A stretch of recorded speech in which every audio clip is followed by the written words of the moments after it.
खतरा है।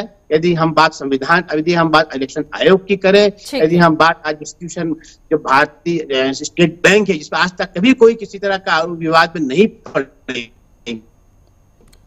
ठीक है राजीव जी, वापस आपके पास लौटूंगी। कैप्टन आई सिंह भदौरिया जी, आदिश भारद्वाज ने तमाम सवाल आपसे किए हैं, जरा जवाब दीजिए। उन्होंने कहा कि ईडी सीबीआई का दुरुपयोग आप लोग करते हैं, अकाउंट सीज कर दिया आपने चुनाव से ठीक पहले, और नेताओं को, हमारे नेताओं को जेल भेजने का काम आप लगातार कर रहे हैं, और इलेक्टोरल बॉन्ड्स पर भी उन्होंने अपनी बात रखी है। जवाब दीजिए। देखिए निशा जी, आज कांग्रेस के पास बौखलाहट के अलावा कुछ बचा नहीं है। इलेक्ट्रिक बॉन्ड बहुत क्लियर है, साफ सुथरा है। ये कम से कम इससे ये पता चल रहा है कि किसने कहां पे कितना लिया है। क्या इन्होंने इलेक्ट्रिक बॉन्ड इनके पास नहीं आए? और मैं तो ये कहता हूं कि 2014 से पहले इलेक्शन होते थे और राजनीतिक पार्टियां चंदा लेती थी, उसका हिसाब किताब ये बताएंगे, क्योंकि ये सबसे ज्यादा बड़े दल हुआ करते थे।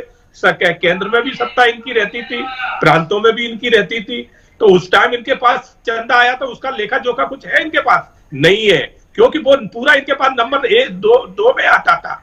आज इलेक्ट्रिक बॉन्ड नंबर 1 में दिखाई दे रहा है कि कहां से किसके पास कितना आया है। अगर हमने लिया है तो इनके पास भी आया है। टोटल 20,000 करोड़ रुपए के इलेक्ट्रिक बॉन्ड हर पार्टियों को मिले हैं, जिसमें हमारे पास 600 करोड़ के हैं, तो बाकी तो 1400 करोड़ के इन लोगों के पास है। तो इस पर भी ये चर्चा कर लिया करें, कि उस पर चर्चा ये नहीं करेंगे। और संख्या के हिसाब से देखा जाए, आज हमारे अपने पर्सनल 303 सांसद हैं और हमें मिले हैं 600, और इनके कम है, 40 पे है, किसी में 1 है, किसी में 2 है, फिर भी इनको बहुत बड़े बड़े अमाउंट मिले।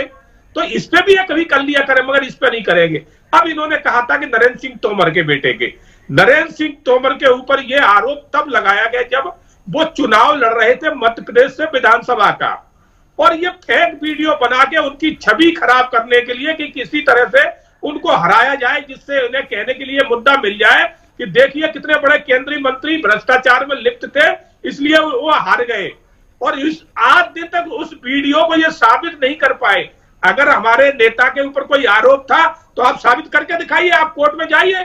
किसने रोका है आपको? आपके पास है ही नहीं, सिर्फ आप झूठ बोलते हैं। तो झूठ के पैर नहीं होते, झूठ चलता नहीं है, सत्यता के पैर होते हैं। जो आज सोनिया गांधी भी बेल पे चल रही है, राहुल गांधी भी बेल पे चल रहे हैं, और जिस दिन कोर्ट ने पकड़ लिया सच्चाई, उसी दिन जैसे जो बाकी जेल में गए हैं, ये भी जेल में जाने में टाइम नहीं लगेगा। तो निशा जी, इन्होंने अति कर दी है भ्रष्टाचार की। 70 साल इस देश को विकास से वंचित रखा, लोगों को उनकी मूलभूत सुविधाओं से वंचित रखा है। सिर्फ अगर देश में हुई है तो लूट हुई है।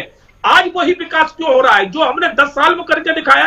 ये 70 साल में नहीं कर पाए। 65 साल इन्होंने शासन किया, ये कुछ नहीं कर पाए, अच्छी रोड नहीं बना पाए। भदौरिया जी, सबसे पहले तो आप अपना डिजिट क्लियर कीजिए। वो 600 करोड़ नहीं है, 6000 करोड़ है। ठीक है, भारद्वाज जी कुछ कह रहे थे, आप कंप्लीट कीजिए अपने सेंटेंस को। निशा जी, मैं सिर्फ ये कह रहा था कि भदौरिया जी कैप्टन हैं, सम्मानित व्यक्ति हैं,